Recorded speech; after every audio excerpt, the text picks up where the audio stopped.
بسم الله الرحمن الرحيم يا أيها الذين آمنوا كلوا من طيبات ما رزقناكم واشكروا لله إن كنتم إياه تعبدون صدق اللہ العظیم۔ آئیے بڑی تیزی کے ساتھ ہم اور آپ مل کر سب سے پہلے آقا کریم نبی کریم صلی اللہ تعالیٰ علیہ وسلم کی بارگاہ بیکس بنا میں جھوم جھوم کر درود و سلام کا ہدیہ پیش کرے۔ بڑے باواز بلند اللہم صلی علی سیدنا شفیعنا حبیبنا نبینا مجانا محمد بارک سلم صلو علیہ صلاۃ و سلام علیک یا رسول اللہ یا حبیب اللہ صلی اللہ تعالی علیہ وسلم۔ حضرات محترم، ابھی میں نے جس آیت کریمہ کی تلاوت کرنے کی سعادت حاصل کی، اللہ رب العزت ارشاد فرماتا ہے یا ایھا الذین آمنوا کلوا من طیبات ما رزقناکم واشکروا للہ ان کنتم ایاہ تعبدون۔ اس کا مطلب ہے کہ اے ایمان والو، کھاؤ ہماری دی ہوئی ستھری چیزیں اور اللہ تبارک و تعالیٰ کی حمد و ثنا کرو اگر تم اسی کو پوچھتے ہو۔ آج کی میری گفتگو کا عنوان ہے نشہ خوری کی تباہ کاریاں، اور نشہ میں سب سے زیادہ جو نشہ کا سردار ہے وہ شراب مانا جاتا ہے۔ نبی کریم رؤوف الرحیم صلی اللہ تعالیٰ علیہ وسلم نے ارشاد فرمایا کہ نشہ، یہ شراب جو ہے تمام بیماری، تمام گناہوں کی جڑ ہے۔ ایک وقت ایسا تھا کہ نشہ کیا جاتا تھا، وہ پی کے کرتے تھے لوگ، لیکن جیسے جیسے وقت بدلتا گیا، ٹیکنالوجی آتی گئی، زمانے تبدیل ہوتے گئے، اب نشہ نے بھی مارکیٹ میں نئی نئی شکلیں ایجاد کر لیے، پیدا کر لیے، اختیار کر لیے۔ اب لہٰذا کوئی ٹیبلیٹ کے ذریعے نشہ کر رہا ہے، تو کوئی بھانگ کے ذریعے نشہ کر رہا ہے، تو کوئی شراب کے ذریعے نشہ کر رہا ہے، تو کوئی انجیکشن کے ذریعے نشہ کر رہا ہے۔ آئیے ایک حدیث پاک سماعت فرماتے چلے۔ یہ حدیث پاک دارمی کے حدیث پاک ہے۔ نبی کریم صلی اللہ تعالیٰ علیہ وسلم ارشاد فرماتے ہیں کہ عائشہ، ہماری امت میں کچھ لوگ ایسے ہوں گے جو شراب پئیں گے اور اس کا نام بدل دیں گے۔ ان میں سے کچھ لوگوں کا چہرہ اللہ رب العزت سور کی طرح کر دے گا، اور ان لوگوں کو، کچھ لوگوں کو زمین میں دھسا دے گا اور ان کے اوپر میوزک بجے گی۔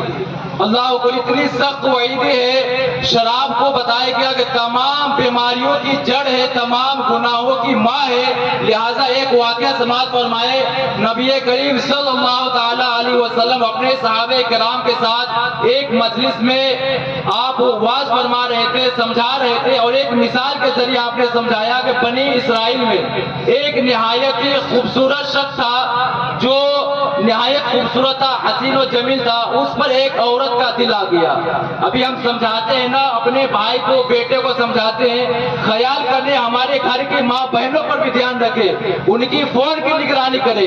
تو مسئلہ سماعت فرمائے کیا ہوا کہ وہ ایک لڑکی کا دل آ گیا اس عورت، اس مرد پر۔ اب وہ اس مرد کو کسی طریقے سے بلوانے کے بعد اسے 7 مکفل کمروں میں لے گیا۔ کمرے میں لے جا کے بعد ایک دم تنہائی ہوا، تنہا کوئی نہیں تھا سوائے ایک شخص کے جو کھمبے کے ذریعے بندھا ہوا تھا۔ اب وہ عورت بولی کہ اے شخص، مجھے تم سے محبت ہو گئی ہے، پیار ہو گیا ہے، لہٰذا تم میرے ساتھ بدکاری کرو، زنا کرو، بدفعلی کرو، بدکرداری کرو۔ اب وہ شخص جو نہایت خوبصورت تھا، اللہ رب العزت نے اس کے دل کو بھی صاف رکھا، اور وہ گناہ سے پاک تھا۔ ایسے پاک تھا، کہنے کا مطلب یہ کہ وہ نیک تھا، نیکوکار تھا۔ ان کے دل میں اللہ رب العزت کی عبادت کا جذبہ تھا، اللہ کا خوف تھا دل میں۔ وہ برائی کرنے سے، زنا کرنے سے انکار کر دیا۔ اب وہ عورت پھر بولی کہ اسے تم کو قتل کرنا پڑے گا جو اس کھمبے کے ذریعے بندھا ہوا ہے۔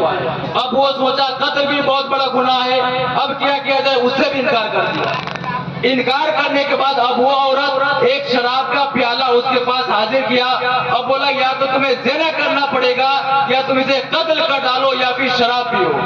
اب وہ جو نہایت ہی پرہیزگار متقی تھا، اب وہ سمجھ گیا کہ یہ لڑکی مجھے اپنے چنگل میں پھانس لی ہے، اگر میں باہر جاؤں گا تو چیخے گی چلائے گی کہ مجھ پر بدفعلی کا الزام لگائے گی، زنا کی تہمت لگائے گی، اب لہٰذا کیا کروں، میں پھنس چکا ہوں، اس عورت کے چنگل میں پھنس چکا ہوں، کیا کروں؟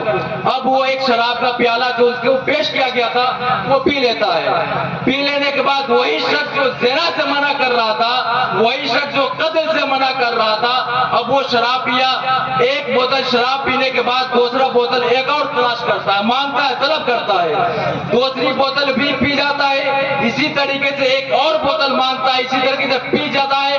پینے کے بعد اب وہ نشے میں پاگل ہو جاتا ہے، خماری چڑھ جاتی ہے، اس کا دماغ پاگل ہو جاتا ہے نشے کے ذریعے۔ وہی شخص جو زنا سے منع کرتا تھا اب وہی بولتا ہے عورت میں تمہارے ساتھ زنا کرنا چاہتا ہوں، معاذ اللہ۔ وہی شخص زنا بھی کیا، وہ عورت کیا بولی، میرے سے زنا کرنے سے پہلے تمہیں اس آدمی کو قتل کرنا پڑے گا۔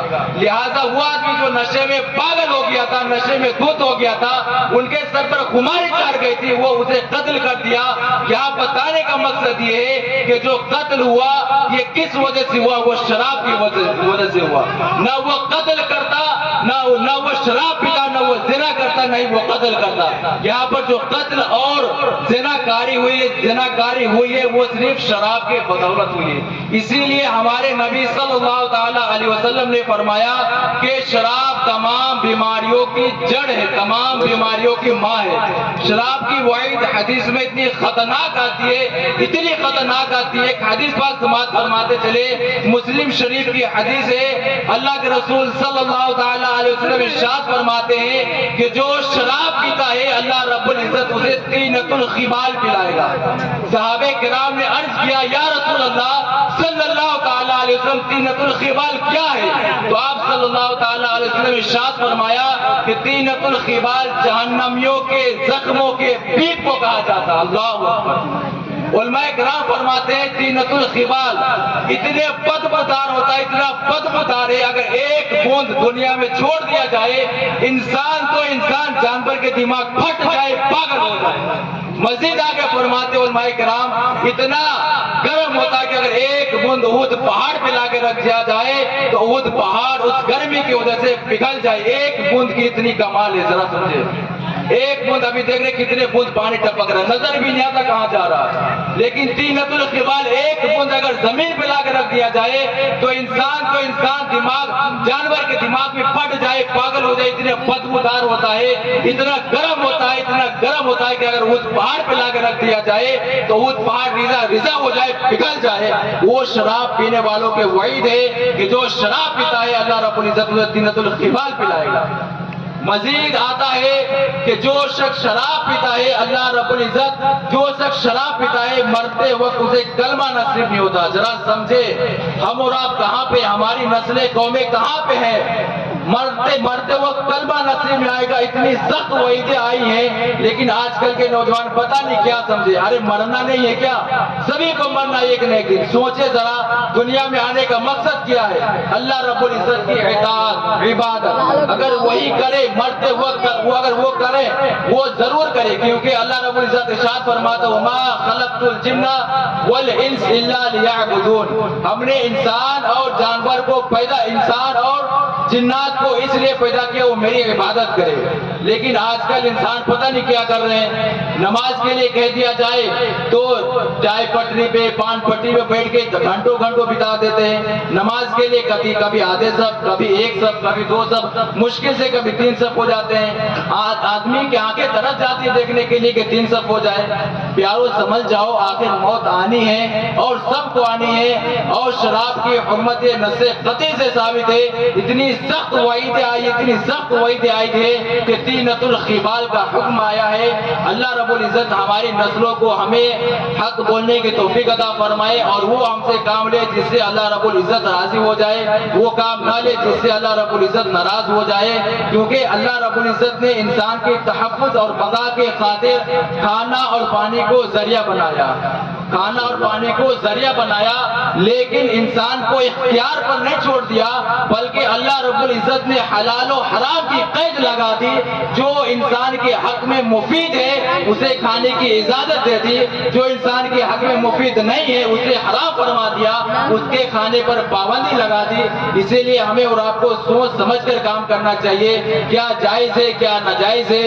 اتنے مسائل تو حل کر سکتے، اس لیے اتنے علم حاصل کرے تاکہ اپنے مسائل کو حل کر پائے۔ اللہ رب العزت کی بارگاہ میں دعا ہے کہ بولنے میں کسی قسم کی غلطی ہو گئی ہو تو معاف فرمائے۔ استغفر اللہ ربی من کل ذنب واتوب الیہ، لا الہ الا اللہ محمد رسول اللہ وما علیک الا البلاغ۔ السلام علیکم۔ ایک بچہ ہے